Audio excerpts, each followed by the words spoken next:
नमस्कार, मैं शारदा पांडे आसान ज़िंदगी की इस एपिसोड में आपका स्वागत करती हूँ। जैसा कि पर्वों त्योहारों का महीना चल रहा है, आपको सभी वीडियो दे रही हूँ। होलाष्टक का भी वीडियो दे दी। होलाष्टक में बताई हूँ कि होलाष्टक का 8 दिन पूर्णिमा प्लस ग्रहण। ग्रहण में भी तंत्र क्रियाएं होती हैं, पूर्णिमा में भी ये जो होली का जो पूर्णिमा होता है इसमें भी होती हैं। वीडियो में सबसे पहले आप लोगों को सावधान कर देती हूँ कि एक तो पूर्णिमा होली का, दूसरा होलाष्टक और तीसरा ग्रहण, ये तीनों मिलके जो सत्यानाशी योग बना रहे हैं। इस योग से किसको किसको बचना है? जिनका विवाह पड़ा है, जिनका विवाह हो गया है, 1 साल नहीं हुआ है, वर्षगांठ नहीं मना है, जो गर्भवती महिलाएं हैं और जो 1 साल का बच्चा हो उसका झालर न उतरा हो, वो ये सभी सावधान रहें। ये सभी इन 8 दिनों में और विशेषकर ग्रहण के समय, पूर्णिमा के समय सावधान रहें। इनके ऊपर तंत्र जोग का प्रयोग करके इनको पूरे जीवन को नष्ट कर दिया जाता है। ऐसे इसी चीज़ का जो आपके आसपास में रहेंगे, हंसेंगे, बोलेंगे, सब करेंगे, लेकिन ऐसा तंत्र क्रिया कर देंगे कि जीवन में उसका कोई तोड़ नहीं रहेगा। तो बच के रहें, किसी का दिया हुआ न खाएं। अब शुरू करती हूँ, होली का वीडियो आपको दे रही हूँ। सबसे पहले हमारे आसान ज़िंदगी को सब्सक्राइब कर लें, हाइप कर लें और लाइक भी करें। अच्छा नहीं तो डिसलाइक करें। आज आपको दे रही हूँ होली का वीडियो। होलिका दहन यानी ग्रहण लग रहा है, जो ग्रहण लगने के कारण होलिका दहन, आप जो भद्रा उद्रा है कुछ नहीं, भद्रा 2 तारीख को है, इससे कोई मतलब नहीं है। ग्रहण कब है? 3 तारीख को।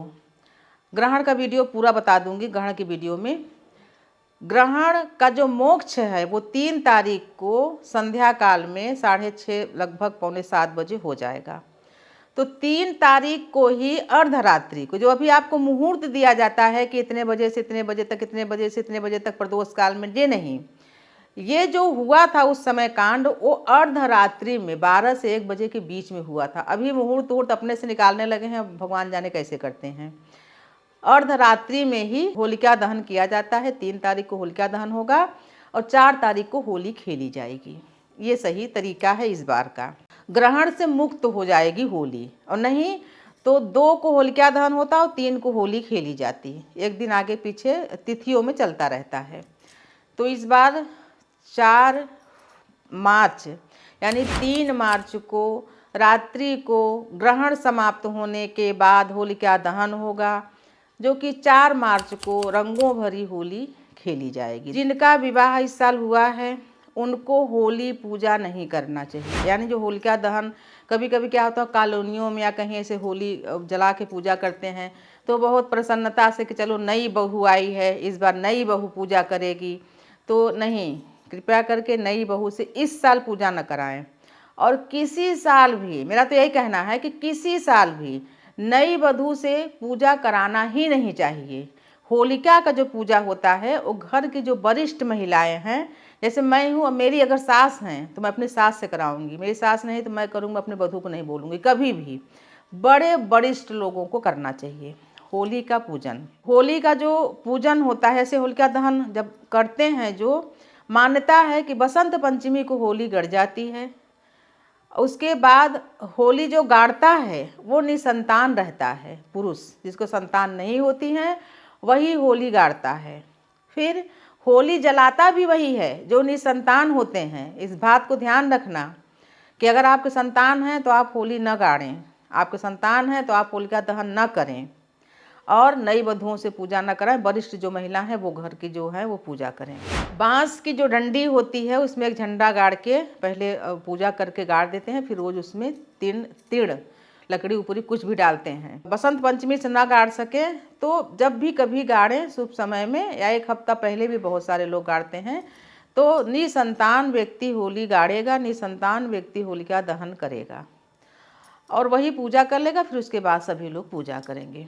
होलिका दहन का पूजा जब अर्धरात्रि में होलिका दहन हो जाता है तो सुबह जितनी जल्दी हो सके नहा धो के थाली में सभी चीज़ें सजा के, और जो अभी अनाज अधपका अनाज है उसको होलिका में भून लेते हैं। अधपका अनाज क्या क्या है? सबसे पहले आप अपने घर को नज़र, टोना, टोटका या किसी तंत्र मंत्र इन सब से बचना चाहते हो, तो जो अभी सरसों की फलियां हैं उनको तोड़ के ले आओ, डंडा सहित तोड़ के ले आओ और उसको होलिका में डालो। तो गर्म हो जाए, पटपटाने लगे तो उसको घर ले आओ और घर के मेन गेट पर उसको लगा दो, टांग दो और ऐसे रखो कि वो ज़्यादा दिखे ना, थोड़ा बहुत दिखे तो दिखे, ज़्यादा नहीं दिखना चाहिए। आपका जो घर में दुष्प्रभाव जो आते हैं वो नहीं आएंगे। उसके बाद जौ की बाली, गेहूं की बाली, चना की फली, मटर की फली, अरहर की फली, जो फलियां अभी अध कच्ची हैं इनको ले जाओ तोड़ के डंडी सहित और अग्नि दिखा दो होलिका का और उसको घर ले आओ और उसको फिर सुखा लो, धूप में सुखा लो, फिर वो बाली सहित रख दो। और जब हल षष्ठी पड़े, हल षष्ठी पर्व में यही सब के दाने निकाल के षष्ठी माता को चढ़ाया जाता है। इस होलिका का उस षष्ठी माता का, ये दोनों को बहुत संबंध है, बहुत घनिष्ठ संबंध है। क्योंकि होलिका दहन जो हुआ है उसमें से कौन बचा? प्रहलाद जी बचे, एक संतान बची। ऐसे ही जब आप हल षष्ठी का व्रत कथा पढ़ोगे तो कई विपत्तियों से संतानों की रक्षा माता हल षष्ठी करेंगी, इसीलिए ये दोनों बहनें मानी जाती हैं। तो इनको क्या करें, इन दाना को रखें और षष्ठी में चढ़ाएं, प्रसाद में खाएं और बच्चों को भी खिलाएं। उसके बाद जो नई बहू आई है वो घर में देवर हैं, ननद हैं, जेठानी के बच्चे हैं, ननद के बच्चे हैं, जो भी छोटे बच्चे हैं उनके लिए सरसों भून के रखे सोमवार के दिन। और होली के दिन, जिस दिन होलिका में यानी 3 तारीख को जिस दिन होलिका में अग्नि लगेगा उसी दिन में यानी शाम को 4 बजे से लेकर शाम तक बच्चों को अपटन लगा के, अपटन का जो गिरा हुआ मैल रहता है उसको कागज़ में उठा के जब होलिका का पूजा करने जाते हैं, होलिका दहन होता है, उसमें डाल देते हैं। तो कई प्रकार के चर्म रोग बच्चों को कभी होते ही नहीं हैं और जो महिला लगाती हैं वो संतान से परिपूर्ण रहती हैं। तो ये सब विधियां हैं, इनको करनी चाहिए। तो आपको मैं बता रही हूँ होली में क्या क्या करें। नई वधू होली देखे भी न, अगर पहली होली है, अगर कॉलोनी में आसपास में है तो होली का राख या होली का जो भी चीज़ें होती हैं और जो बाल वोल भून के ले आएंगे, मतलब सुखा के आप रखें, बहू से न कहें रखने के लिए पहले साल, और कभी भी बहू से पूजा न कराएं। घर के जो वरिष्ठ महिला है वो पूजा करें। जैसे 3 तारीख को ग्रहण लगने वाला है तो 9 घंटे पहले ही सूतक शुरू हो जाएगा, तो आप 2 तारीख को या फिर 4 तारीख को जो पकवान है वो ग्रहण समाप्ति के बाद बनाएं, 4 तारीख को, और नहीं तो आप 2 तारीख को ही समान, यानी ग्रहण के मध्य में ग्रहण चलता रहे, सूतक लगा रहे तो कोई पकवान न बनाएं इस बार। बाकी हर बार बना लेते थे वो ठीक है, इस बार क्योंकि ग्रहण लग रहा है 3 तारीख को ही सुबह से सूतक लग जाएगा तो 2 तारीख को ही बना लें। जैसे गुजिया हुआ, शक्कर पारे हुआ, मठरी हुआ, जो भी खाजा हुआ, जो भी मिठाइयाँ, जो पकवान सूखा पकवान बना के रखते हैं उसको 2 तारीख को बनवा लें। और जो खाने का पकवान यानी है तो 4 तारीख को बनेगा है, दही बड़ा फलाना कढ़ी जो भी है वो 4 तारीख को बनाएं। तो आपको मैं होली के बारे में विस्तार से बता रही हूँ। और होलाष्टक के समय यानी पुत्र वधू मायके में है तो मायके में रहे, ससुराल में है तो ससुराल में रहे।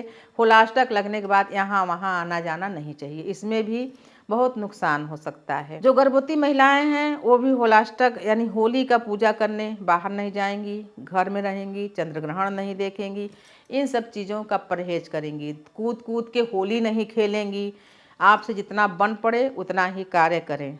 आपको होली के विशेष बातें जो हैं वो आपको मैं बता रही हूँ। होली का जो पर्व होता है बहुत खुशियों का पर्व होता है। बसंत के ऋतु में ये होली खेली जाती है। बहुत उत्साह से इस होली को खेलें, घर में एकदम से सबसे प्यार से। उसके बाद जैसे होली आप खेल लिए, होली खेलने के बाद जब दिन में होली खेली जाती है, संध्या के समय जितनी घर के बड़े वरिष्ठ हैं उनको तिलक करके उनका पाँव छूना चाहिए, आशीर्वाद लेना चाहिए। घर के बच्चे अपने बड़ों को भी तिलक करके गुलाल लगा के आशीर्वाद लें। घर के जो देवता हैं और देव वृक्ष हैं उनकी भी पूजा होली के दिन करनी चाहिए। जैसे आपके घर में पीपल हैं, आंवला है, समी है, अपराजिता हैं, तुलसी मैया है। तुलसी मैया को तो ऐसे तो नहीं, लेकिन हाँ, क्योंकि तुलसी मैया कौन है? विष्णु प्रिया। विष्णु भगवान जी के हर खुशियों में माता शामिल रहती हैं। तो विष्णु भगवान का क्या है? बहुत बड़ा यश भगवान जी का एक भक्त के द्वारा हुआ है, प्रचार हुआ है। तो माँ तुलसी मैया को भी इस दिन थोड़ा सा अबीर लगा के प्रणाम करना चाहिए और बोलना चाहिए कि आपके प्रीतम का ऐसे ही जय जयकार होता रहे। पीपल में, समी में, अपराजिता में, इन सब में जितने देव वृक्ष हैं, केला है तो केला में, सब में अबीर लगाएं। देव प्रतिमा जो गृह देवता हैं उन सभी को सबसे पहले सुबह, जैसे बताती हूँ रक्षाबंधन में रक्षा सूत्र अर्पण किया जाता है देव वृक्षों को और गृह देवता के, वैसे ही अबीर सबसे पहले होली खेलने से पहले देवताओं को देव वृक्षों को लगा लें, फिर घर में होली खेलें। थोड़ा बहुत उसे गुलाल ही लगाए, रंग लगाना जरूरी नहीं है, गुलाल ही लगा के और एक दीप भी जला दें, कलश भी रख लें। कलश जो रखें होली के दिन देव प्रतिमा के सामने, उसमें भी थोड़ा सा गुलाल डाल लें और ठंडई का कलश रखें। तो आपको मैं विस्तार से होली के बारे में बताई हूँ, सावधानियां बताई हूँ। तो आगे के वीडियो में प्रणाम के बारे में बहुत सारे लोग पूछते हैं कि बहुत सारे लोगों का प्रश्न है कि किसको किसको प्रणाम करना चाहिए, महिलाओं को किनका किनका पाँव छूना चाहिए, इस विषय में वीडियो आगे दूंगी। तो चलिए आप हमारे चैनल को सब्सक्राइब कर लें, हाइप कर लें, लाइक कर लें, हमारे साथ बने रहें, देखते रहें आसान जिंदगी। तब तक के लिए नमस्कार।